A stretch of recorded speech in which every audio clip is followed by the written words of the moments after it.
recordando histórias de caminhoneiros nas estradas e representando todos os caminhoneiros das antigas, hoje no Reconstruindo o Passado e Eternizando Momentos do Projeto Envelhecer, patrocinado pela Enercan, ouviremos um pouco do dia a dia nas histórias contadas por alguns caminhoneiros, em uma época em que a comunicação era apenas em orelhão ou em algum posto. Sua casa, por meses, era o caminhão, pois em sua caixa eram feitas refeições. Ali dormia, trabalhava, planejava e no dia seguinte seguia por asfalto e muita estrada de chão, onde a poeira, o sol, a lua e as lembranças da família lhe faziam companhia, e guiados por um mapa, chegavam ao seu destino, com fé em Deus e a felicidade de retornar para casa. Nada nunca perde a direção. Sou qual buzina de um comboio que madruga todo dia. Minha vida é viajar.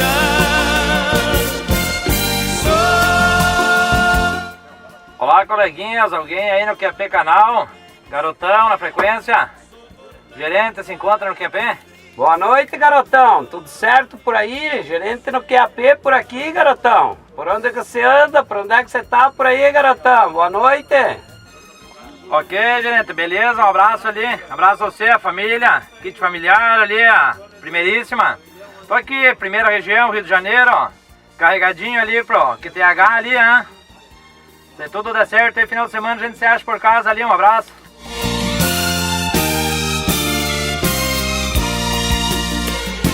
Meus irmãos caminhoneiros, piazada, chega aqui, vamos fazer um risoto aí, ó. Aqui, ó, relembrar nossos tempos de antigamente aí que nós viajava na estrada. E aí, Padilha, como é que tá, ó? Chegue, vamos chegar aí, ó. Tá indo, fazendo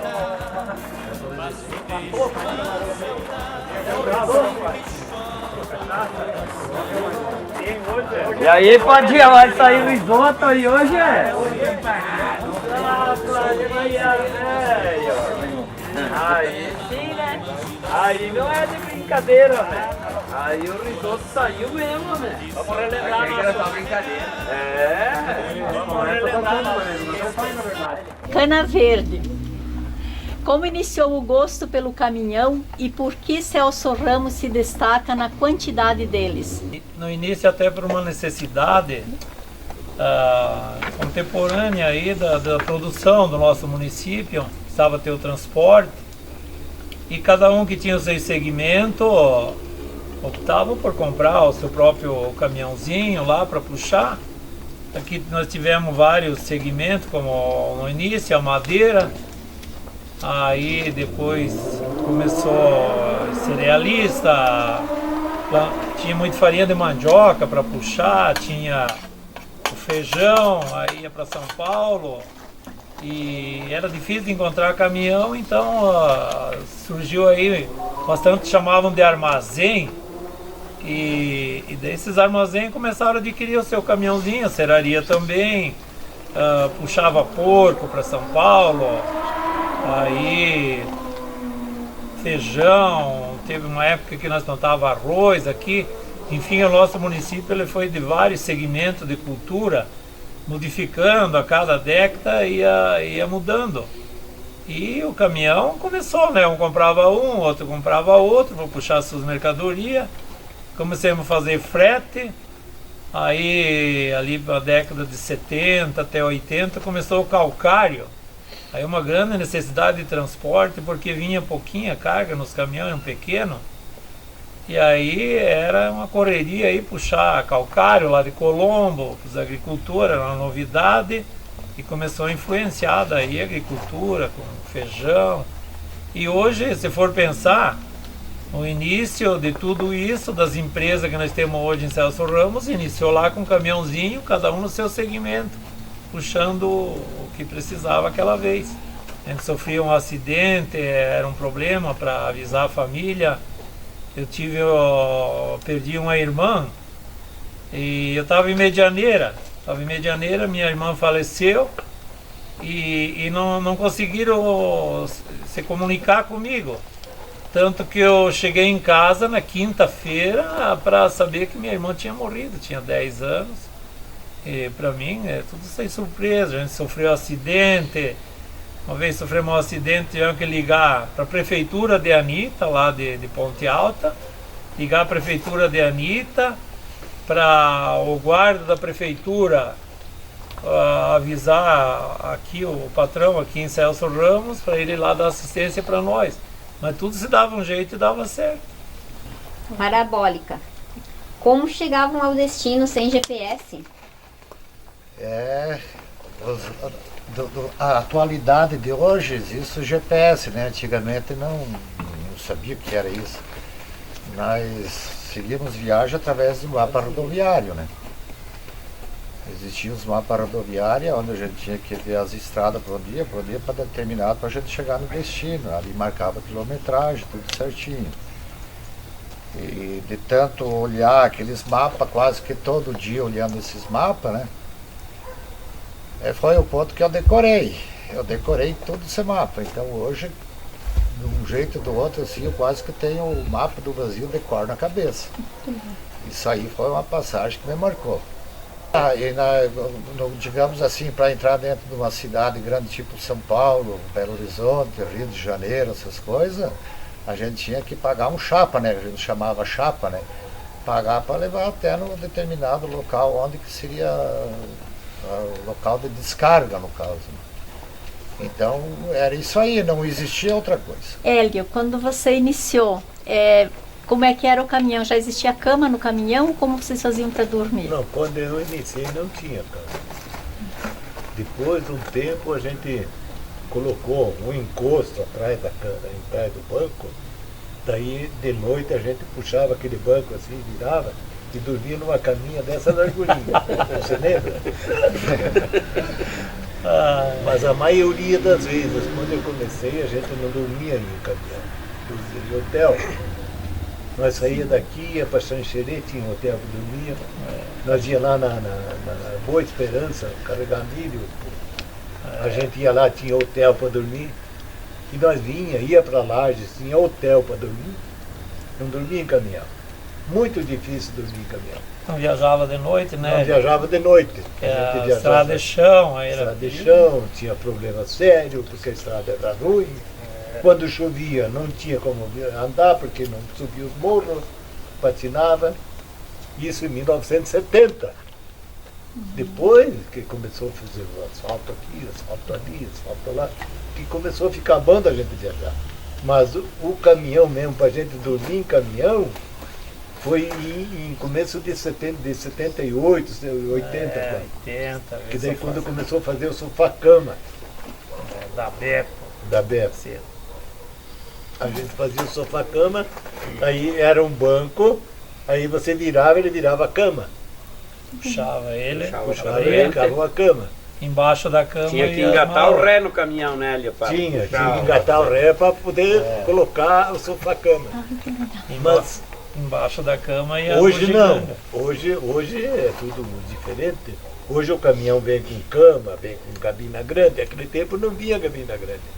Naquele tempo era cabina pequena. Você não podia dormir em dois. Se dormia em dois, dormia um com a bunda descoberta.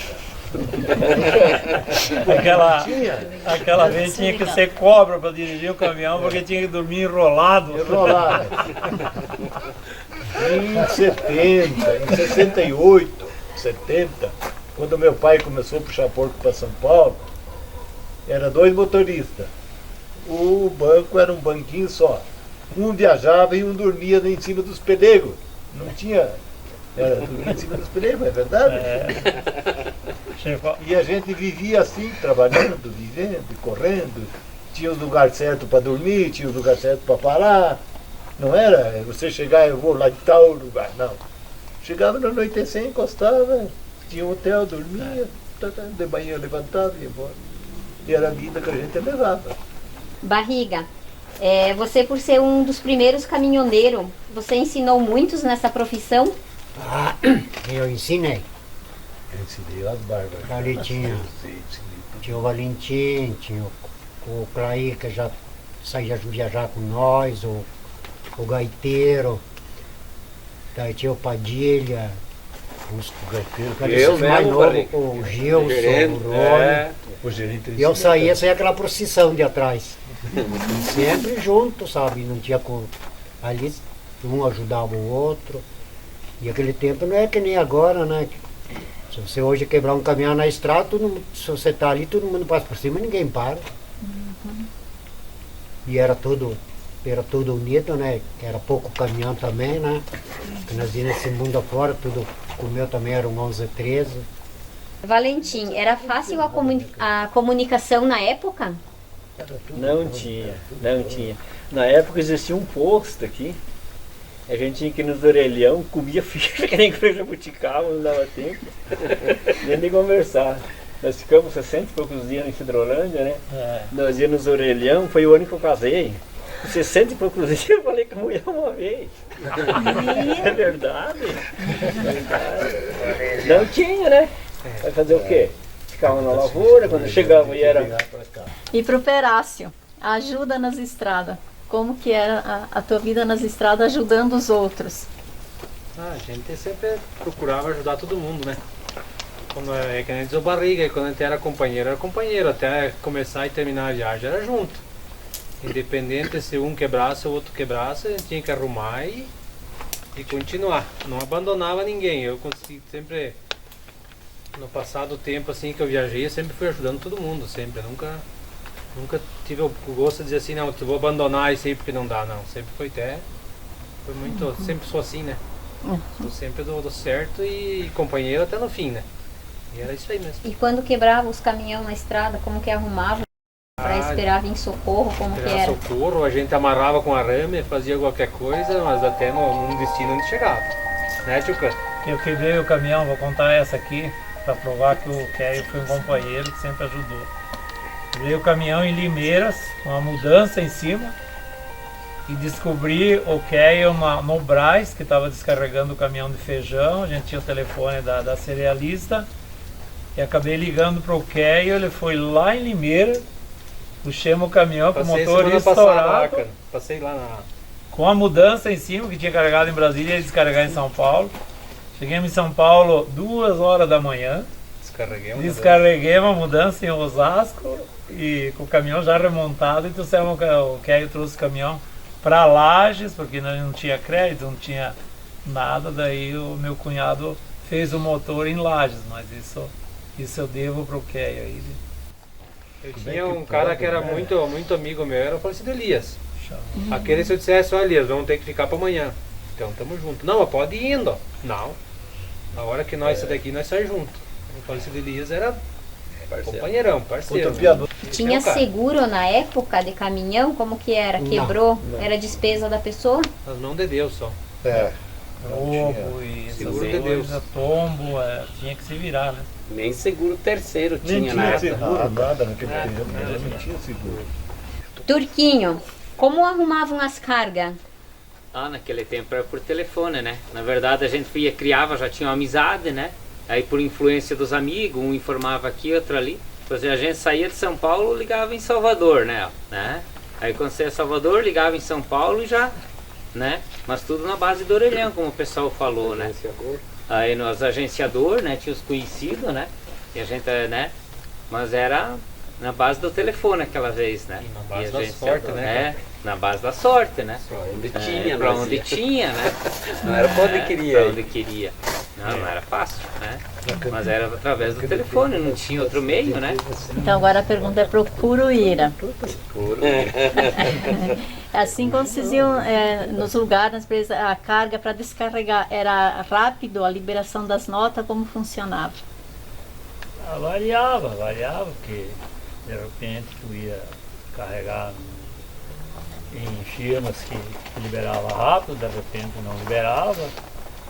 Até uma vez nós carregamos o Áureo, o Labamba em Porto Alegre para Queimado no Rio de Janeiro. Ficamos 10 dias lá para descarregar lá no Rio. E aí resolvemos fazer um turismo.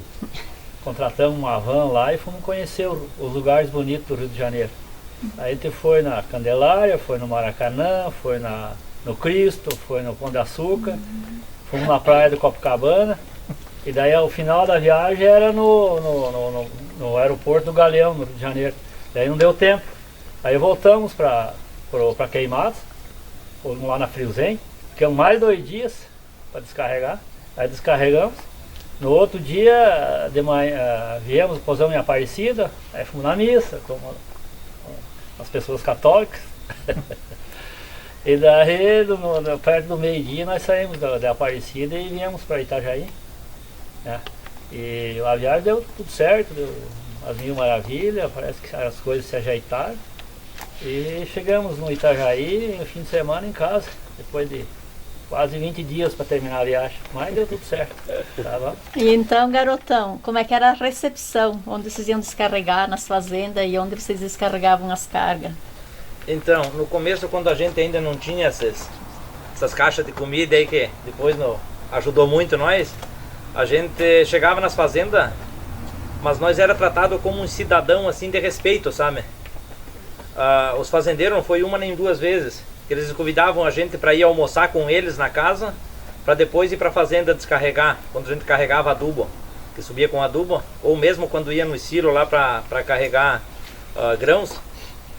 Sempre a recepção assim era ótima, sabe, perante as fazendas, os fazendeiros. Porque normalmente eles contavam um pouco da vida deles, que uma grande parte dos fazendeiros hoje ainda que residem no Mato Grosso, eram pessoas que subiram daqui do sul e começaram quase que nem a gente, assim, meio que do nada. Então eles tratavam a gente como um cidadão merecido mesmo. As famílias acolhiam os motoristas nas fazendas quando vocês ficavam dias lá?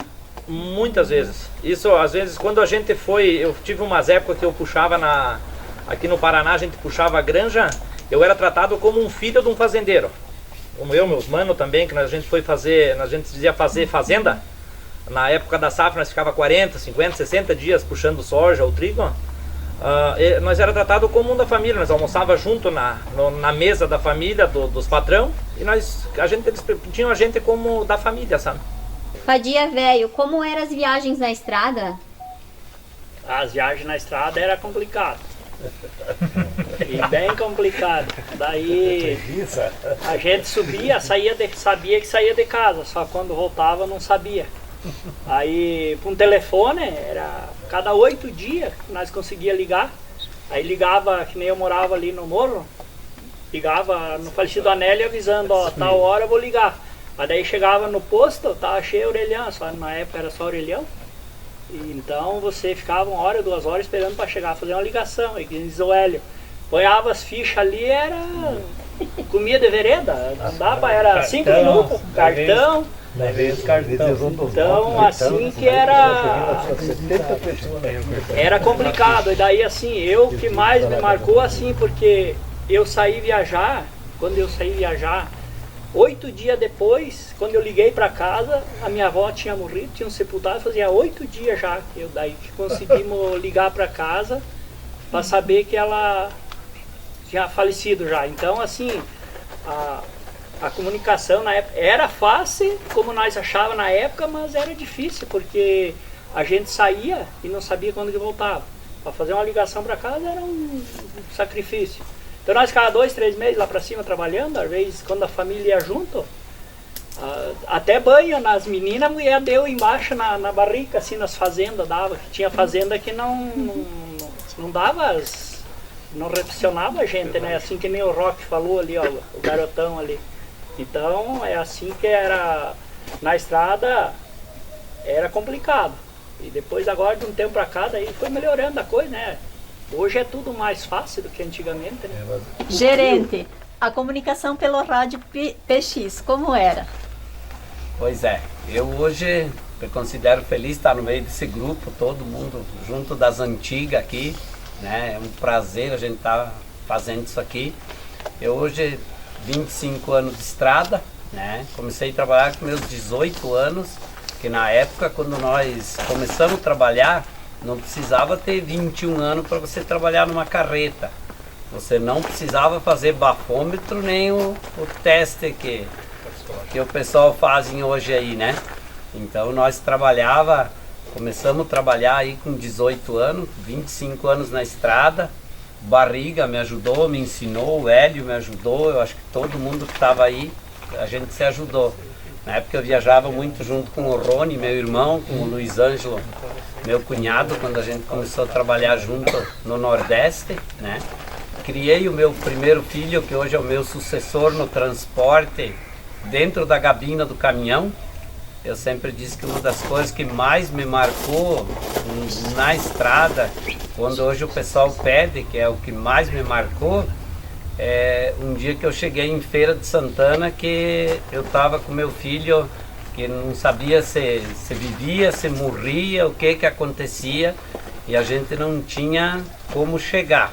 Parei na frente do hospital, deixei minha esposa no caminhão e entrei com ele para dentro do hospital, onde até hoje eu lembro como fui bem atendido lá, né?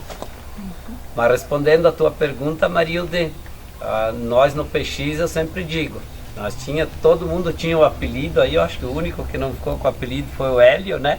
Eu nunca fiquei com o apelido. Mas todo mundo tinha o apelido, meu apelido no rádio no começo era Cachorrão, daí depois mudaram para Gerente, né? E eu digo que o rádio era uma ferramenta muito boa, que eu usei até depois que eu terminei de viajar. Quando eu parei de viajar, depois dos 25 anos, e hoje estou com 40 anos no ramo do transporte, quando eu parei de viajar, eu coloquei minha base em casa. Botei meu rádio em casa e falava com o pessoal lá no Nordeste. Mas eu vejo que era aquela coisa que a gente tinha para dar um recado. Acontecia alguma coisa, onde é que está o Cana Verde? O Cana Verde está lá em tal lugar. Só avisa aí quem vê o Cana Verde que o Cana Verde perdeu uma irmã, assim, o primeiro que encontrar. Então era um modo assim de a gente conseguir um encontrar o outro. Que aquela época não era o rádio PX, como eles diziam, nos canal negativo, né? Então a gente falava daqui com o pessoal lá no Nordeste, sabe? O rádio PX no canal positivo, ele funcionava no 5 para quando você se encontrava com os caminhões. Quando você se encontrava com o Cana Verde, nós falávamos num canal positivo, que era dos encontros. Quando é nos encontros, você fala e você perde ele em 10 minutinhos, você perde. É só naquela passagem.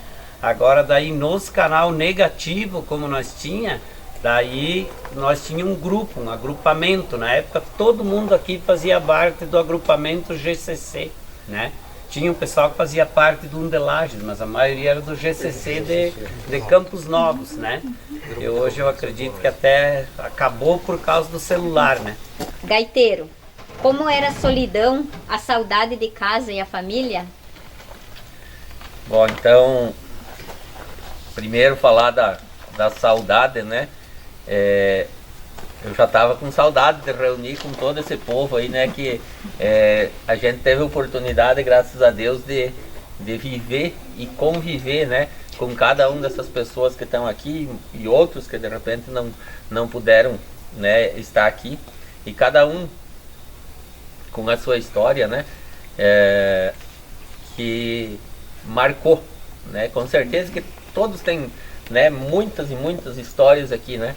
E tão importante assim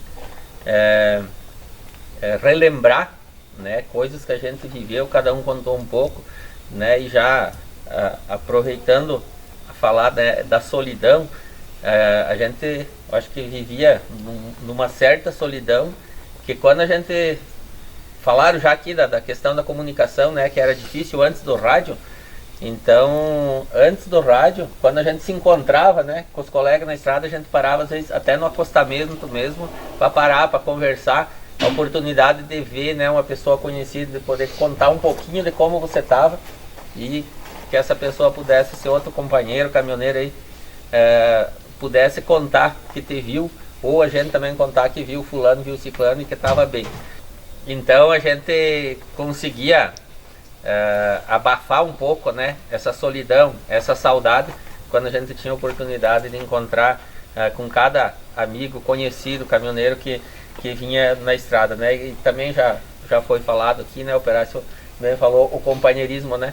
A gente saía, às vezes aí de comboio, né, era 4, 5 caminhão, era mais difícil de você conseguir viajar todos junto, né? Porque às vezes um ultrapassava, ou era ultrapassado, ficava para trás, parava no posto, esperava, mas sempre tinha esse companheirismo de um esperar o outro, né? E assim várias coisas marcou pra gente, né?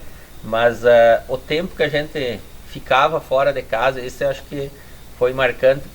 Creio que para todo mundo, para mim foi muito marcante, né? Porque era quando você saía de casa em busca de carga, não tinha um destino certo, você sabia a primeira carregada, né? Dali para frente você ia buscando aonde o destino nos levasse, né? E aconteceu comigo uma vez de ficar 62 dias fora de casa, né? Porque a gente foi buscando uma carga e foi outra e não foi dando certo para vir embora. E a minha filha mais velha, ela tinha aí aproximadamente 1 ano e meio mais ou menos, e depois de 62 dias que cheguei em casa, ela não me conheceu, ela não queria vir comigo, sabe? E aquilo foi doído, aquilo marcou assim, porque poxa, era minha filha, eu queria pegar ela, tava com saudade, né? Era minha primeira filha, mas assim, marcou bastante, né? Por ela não me conhecer e não me reconhecer, né? E assim foi horas e dias de agrado, né, pra gente conquistar de novo. Então, eu acho que tudo isso marca, né? Marca bastante, marca aqui, né, a saudade de todos aqui. Eu acho que muitos de nós estamos aqui já parou de viajar, né? Mas fica a história, fica assim a vivência e a convivência, né, que a gente teve. E a lembrança, né, de cada momento, de pessoas que aqui estão, alguns não puderam estar presentes, que ainda, né, a gente consegue aí conviver em outros momentos, e muita saudade, né, de pessoas e companheiros aí que já foram, né, para outra vida. E então acho que isso é uma saudade, que nem eu digo, é uma dor que só aumenta, né? A gente tem que acostumar, porque não cura. Mas, né, eu acho que hoje a gente pode dizer que valeu a pena. Percão, a parada para o almoço e janta era programado? Não, geralmente não era, porque a gente nunca tinha um lugar certo onde que ia parar. Era onde que chegasse, um lugar mais seguro que a gente achasse, e fazia ali a comida, né? Não, na época com o Percão aí que nós parava, não tinha um lugar exato. A gente tentava encontrar sempre uns postos que a gente conhecia, se dava para chegar, onde tinha uma sombra, onde tinha um tanque, uma água boa, né, Auriel? Justamente, né? Era isso aí. E na época aí as caixas de comida também não tinham tudo a regalia que tem hoje, né? Geladeira, né? E tem tudo, a gente tinha as caixas de comida, mas quando tinha que entrar para as fazendas, tinha que às vezes guardar as panelas dentro do caminhão, senão empoeirava tudo, né, Percão? Então entrava muito pó. E geralmente sempre levava um arroz, uma batatinha para ir fazendo a comidinha, né? Porque às vezes a carne não tinha uma geladeira, né? Para nós conservar ela. Então quando entrava, às vezes num lugar que a gente sabia que não ia ter mais nada ali para frente, levava alguma coisinha que desse não estragando, né? Para ir podendo fazendo Era o charque, era o famoso, né, Percão? Então, era comprado o charquezinho, sempre lá, charquinho, salame seco. Salame, o queijo, né? Eram as coisas que não estragava muito, né? Se virava dessa forma. E era dessa forma, um ia lavando a louça na bariquinha, o outro já ia secando para ganhar um pouco de tempo também, que a gente estava disponível a trabalhar, né? Não era para perder muito tempo nas paradas, né? Muita amizade, que não trocava muito de caminhão também, né? Então, tal, fulano tá vindo, você já chamava no rádio, trocava umas palavras e tinha um conhecimento muito bom e uma amizade muito boa. Que nas épocas não tinha tanta mudança de caminhão, né? Às vezes ficava ali com o caminhão 4, 5 anos, né? Sim. Sem trocar, né? Sim. Então todo mundo já, tá vindo fulano e tal, já se encontrava, já trocava umas ideias. E não tinha fazia um almoço caminhão, junto, né? uma jantinha, um café. Um chimarrão, que chimarrão nunca podia faltar também, né? Porque o Áureo falava, às vezes passava no rádio, e pelo rádio o Percão avisava o outro amigo lá, que o outro amigo avisava o outro e dizia, Dirceu, Parabólica, o Áureo vão estar lá no posto Trevão em Rondonópolis te esperando. Então a gente ia até lá para chegar lá, porque sabia que eles estavam lá, né?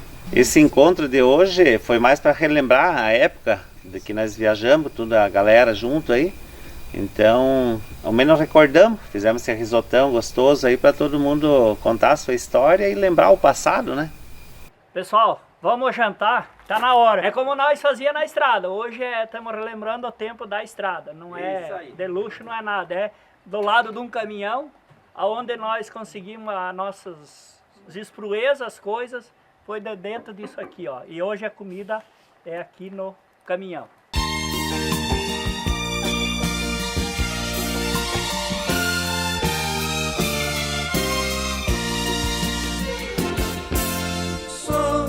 Viajante solitário que carrega o seu rosário no painel do campo.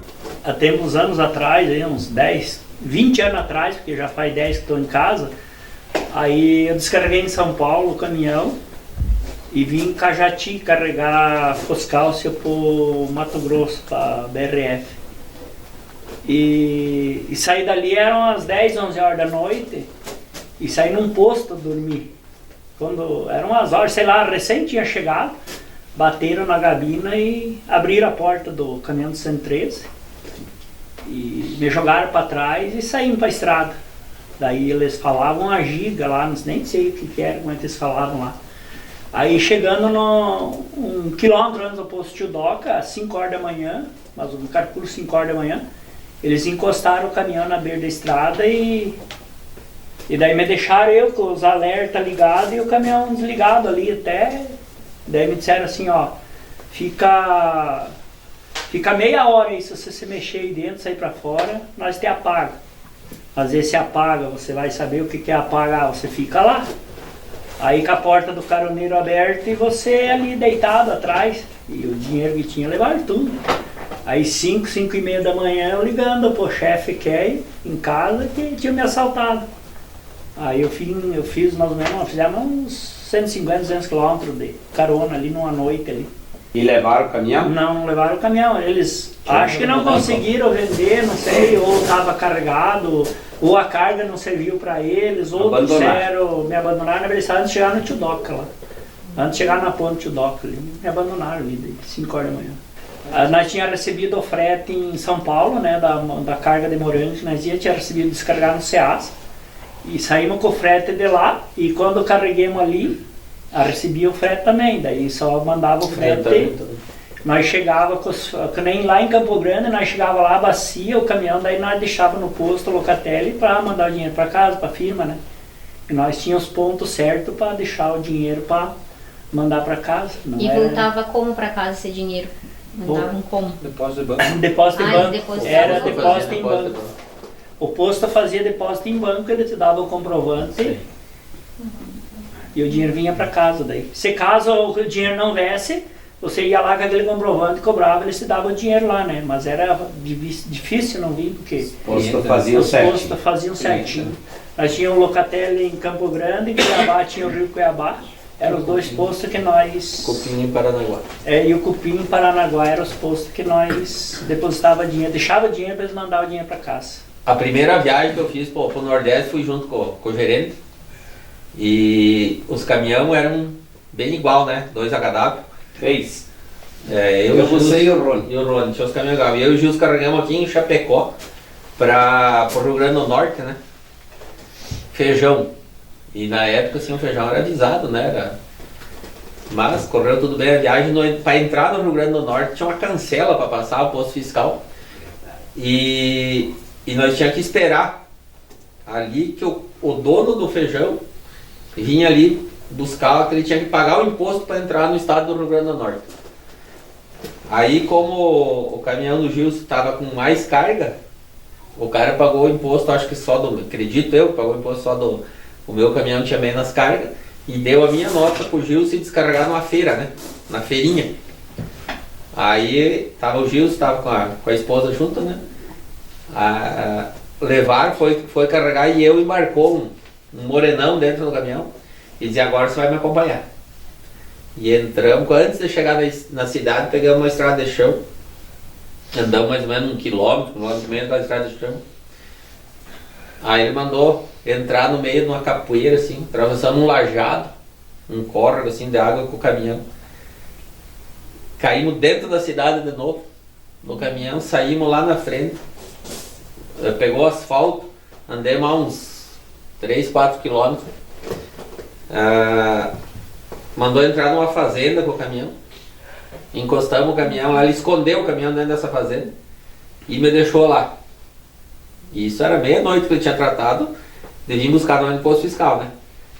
Aí o Gilson foi pra feira descarregar e eu esconder o meu caminhão. Eu passei medo, daí eu era novo, as primeiras viagens. Lá no Nordeste, foi triste aquela noite. Aí, era 4 horas da manhã, bateram no meu caminhão, disse, pronto, agora vão me matar, né? É agora. Não sabia se abria a janela, se abria a porta, o que era. O cara encostou uma saveira, até era um carro que encostou na lata. Ele disse, me acompanhe. Primeira coisa que eu pedi, e o gerente tá onde? O outro caminhão tá onde? Não, você já vai encontrar. Aí saí de volta daquela fazenda e encostamos numa feira de novo. Aí descarregaram o feijão, antes de abrir a feira, né? Eles queriam vender as 2 cargas de feijão que ele tinha na feira. Eu cheguei, nada do Gilson, mas enfim, encostaram, começaram a descarregar o caminhão. Aí depois, quando nós se encontramos com o Gilson, se esconderam ele também perto de um cemitério. Lá do cemitério. Enfim, quando clareou o dia, sabe? Aquela sensação de alívio, né? Assim, mas foi uma noite, assim, eu acho que entre tantas, né? Mas acho que foi uma das noites, não sei se foi porque as primeiras viagens, assim, aquilo lá marcou, mas foi uma noite muito medrosa que eu passei, sabe? Assim, nessa... Com feijão, né? Na época visado, né? Acho que devia ser 94, 95, 96, por aí, né? Medo a gente passava quase todo dia, né? Mas o susto maior mesmo, o medo mesmo, foi uma noite andando, viajando. Isso já era umas 9 horas da noite. Eu andando a 80 por hora, o caminhão travou em cima da pista.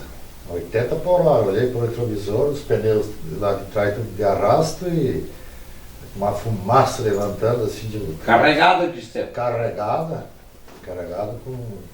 Carregada de frango era, né? Isso. Olhei para o retrovisor aí, pensei comigo, foi engate rápido, né? Soltou engate rápido, não tem outro, lógico. Antes de acontecer, eu parei no posto, olhei por tudo, não tinha nada no caminhão ali, sei lá. Só se for a hora que eu entrei na pista de novo que o carro subiu no cavalinho, eu não vi, né? Só deu tempo do caminhão parar, o carro já abriu a porta e já me sequestraram ali mesmo. Já vinha um carro atrás seguindo. Eu rodei mais ou menos 1h15, 1h20 junto com os caras. Aí um ficou comigo. Me largaram lá no mato lá, junto com o cara armado. Mas a questão de sobrevivência naquela hora ali, a chance era muito pouca.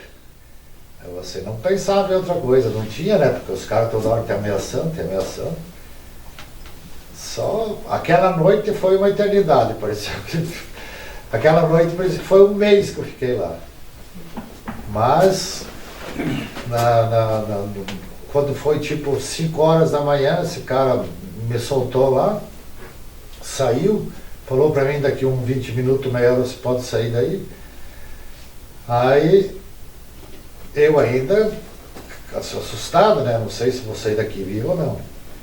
Aí saí do mato lá, cheguei na pista, olhei para os dois lados, não vi caminhão nenhum. Andei um pouco para cá não tá, vamos para lá. Subi um morro assim, olhei um poço, dá 1,5 km, fui lá. Aí pedi socorro lá, perguntei onde é que eu estava, os caras responderam, está em tal lugar, assim, assado.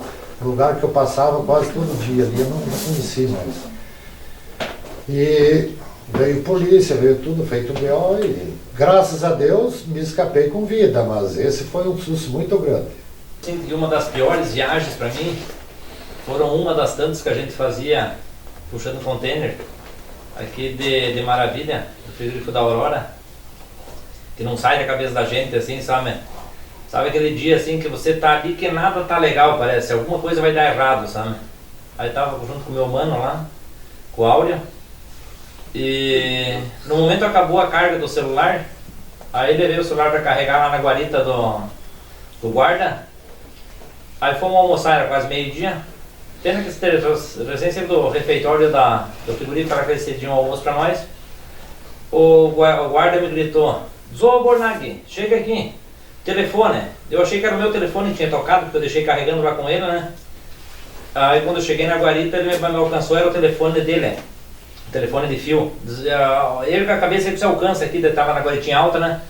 Peguei o telefone e daí eu vi que era o meu outro mano de casa que tinha ligado para avisar nós que o meu mano tinha se acidentado ali em Apiúna, não sei, em Apiúna, e no acidente, junto com mais 12 pessoas, ele tinha morrido. Aí foi uma das piores viagens para mim, assim, sabe, que ficou na minha cabeça, assim, né? Foram 12 no momento e mais ele, 13, falecido Eli. Me pegaram, eu era ali na entrada de Monte Carlo, era umas 3 horas da tarde. Aí que travou o caminhão, né? Nós sempre deixávamos os caminhões ali no tropeiro, desengatei o meu caminhão e vim embora do caminhão. Cheguei lá, engatei a carreta, né? Foi, daí estava eu e o Lírio e o compadre Guilmar estava esperando nós lá em São Cristóvão, que nós ia carregar pro Luizinho lá pro Mato Grosso, né? Tá fazendo os sorteios. Daí travou o caminhão, desembarquei do caminhão, né? Daí o Lírio, acho que era uma sinaleira ou era você? Você era o mais sinaleiro, né? Daí chegou ali, travou o caminhão, quem sabe estavam em cima do caminhão, ali, porque estava tudo nós ali, que eu saí com o caminhão. Chegou ali, travou. Daí quando eu desci do caminhão, que fui ver o que tinha dado, né? Quando eu fui trepar no cavalinho, o cara me pegou o pescoço, mandou entrar dentro do caminhão. Daí o caminhão tinha sofá-cama, daí eu deitei no chão e me pisou com o pé no pescoço. Daí fiquei deitado, daí o caminhão andou, né? Digo, nós vamos pro lado lá, digo, lá está o compadre Vilmar lá no posto, lá ele está esperando nós lá no trevo, né? Lá levei meu caminhão e saí de atrás. Mas daí chegamos ali em Palmares, que tinha a borracharia ali, e eu vi que o caminhão pendeu, né? Digo, vai fazer a volta. Daí eles fizeram a volta no posto e viraram de volta, daí eu me perdi, né? Daí andou um pouco, o caminhão pegou a direita. Daí eles me deixaram ali naquela Copperbon, logo pra frente, sabe? Tinha um mato, eles me deixaram eu ali. Daí das 4 horas, 5 horas, fiquei até no outro dia, às 9 horas ali. Só que me deu medo foi a hora que me pegaram e a hora que mandaram eu ficar ali, né? Daí como é que você vai sair? Você vai sair ali na estrada, vai saber se tem gente ou não tem, né? E nós ficamos uns 10, 15 minutos aqui e não saia daqui. Daí a gente dentro do mato, daí eu fiquei amarrado ali até. Nem sei que hora era, porque a noite demora uns 3 dias mais ou menos para clarear o dia. Daí, volta e meia, trocava um, sabe? Chegava um, porque daí tinha uma estradinha que não tinha saída, né? Eu só escutava o ronco do carro que entrava ali. Daí vinha um dali, você trocava, né? Daí no outro dia era. Daí o último, acho que não, demorou um pouco para clarear o dia, daí ele me largou, sabe? Eu digo, pode me largar, né? Digo, você está armado, eu não tenho nada ali, eu vou fazer o quê? Digo, o que eu tinha, vocês levaram, né? Mas deu a cabo de nós pegar esse, vai esse ali mesmo. Daí eu vim na Copperboa, estavam fazendo, ainda não tinham terminado ali aquela cooperativa. Aí eu cheguei e estava uma moça lá. No telefone eu pedi, né, para ligar para o posto do Nelson, né, que era ali o tropeiro, né. Da vez de dar o apelido, eu dei o meu nome. Daí a moça atendeu, nós não conhecemos quem que é. Daí a moça me olhou e disse, não, você está de sacanagem. Digo, não, se liga, digo que é o Barriga, que ele sabe quem que é. Daí tinha um mercedinho verde que veio carregado, acho que de soja, não sei o que. Ele contou pra mim, né? Daí eu falei, daí eu disse, não, digo, eu pedi pra moça ligar ali, né? E eles não conhecem eu por meu nome, conhecem por apelido. Daí esse rapaz, esse homem ali, ele disse, não, ligue lá e diga pro apelido pra ver se é ele. Ah, a moça atendeu, falou pro Nelson, o Nelson ficou louco. Daí o Nelson veio me buscar. Daí eu vim na delegacia, né? E o Nelson, né? Daí o Nelson queria ir lá, digo, o caminhão você foi, não vamos lá. Daí nós voltamos, eu e o Nelson lá. Daí achamos o saquinho de pão que tinham levado, compraram 1 litro de Guaraná, e uma mortandela e um pão, um saquinho. E tava carimbado aquele saquinho do... lá na entrada do Monte Carlo, no mercado. Daí fomos eu e o Nelson lá. Daí de lá nós íamos na delegacia. Na delegacia eu falei com o delegado disse, mas senhor, você vendeu o caminhão. Eu, como é que eu vendi o caminhão? Seu caminhão é meu. Daí a escrivana disse, eu acho que foi para o Paraguai. Digo, é bonito, né? Digo, eu aqui tem que dizer que foi ou não foi, agora você acha que foi no Paraguai? Daí rodei ali, peguei uns telefones. Daí eu peguei o telefone do orelhão, né? Daí eu arrumei o advogado, daí consegui abrir esse orelhão. Daí deu em 4 telefones, mas daí foi até numa altura, daí parou. O do Dirceu tinha seguro ainda, conseguiu recuperar pelo seguro, e o do Barriga nem seguro tinha. O Barriga hoje trabalha de empregado por ter perdido o caminhão. Estava indo para Sinop, na Vila São Pedro, em Dourados. Sempre comprava lembrancinha lá nos barracos ali, que tem tudo, né? E o cara pediu que desse uma carona pro primo dele e a mulher dele, que iam até Coxim. Daí eles tinham um saco, disse, mas o que tem dentro desse saco aí? Não, a gente vai em Ponta Porã e coleta roupa usada, a gente leva para Coxim lá para dar para as famílias pobres lá, não sei o que. E entraram no caminhão, né, o 112, eles tinham bastante lugar embaixo da cama.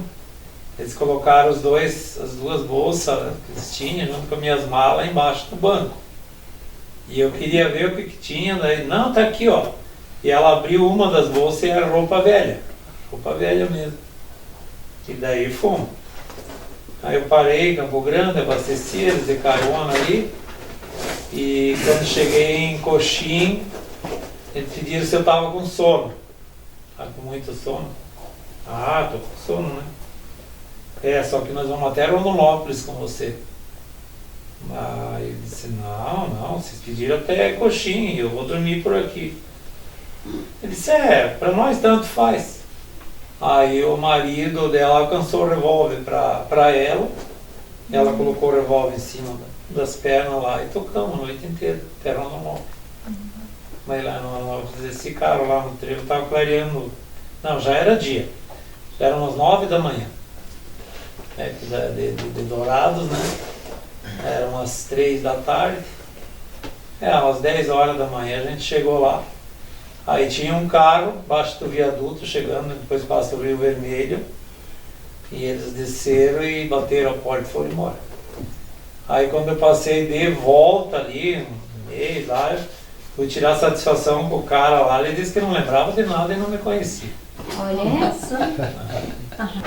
12, né? E aí indo para Belo Horizonte carregado de madeira, cheguei num posto do tal de Gijo, na Fernão Dias, depois da Dom Pedro, o primeiro posto, Fernão Dias. Era 5 horas da tarde. O meu caminhão era um Volvo 2012, estava com 80 mil quilômetros, carregado de madeira, de pinos. 5 horas da tarde, eu parei no posto, fui tomar banho. Quando eu voltei do banho, que eu fui abrir a porta, os caras me pegaram. Me levaram no meu caminhão, eu e a carga, tudo. Ah, ele foi assaltado. Aí me soltaram 4h30 da manhã,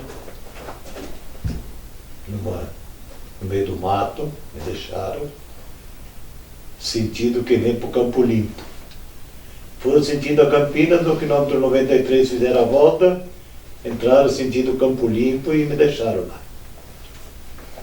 O cara ficou me cuidando, daí a pouco ele foi embora e eu fiquei ali no meio do mato.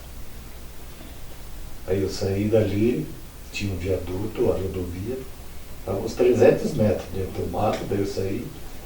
Quando eu subi em cima do viaduto, a polícia rodoviária chegou. Coisa bom, meu mano. Que foi uma tora? Não foi nada, não. Você sabe quem eu sou, você sabe o que está acontecendo. E eu algemado. Algemado.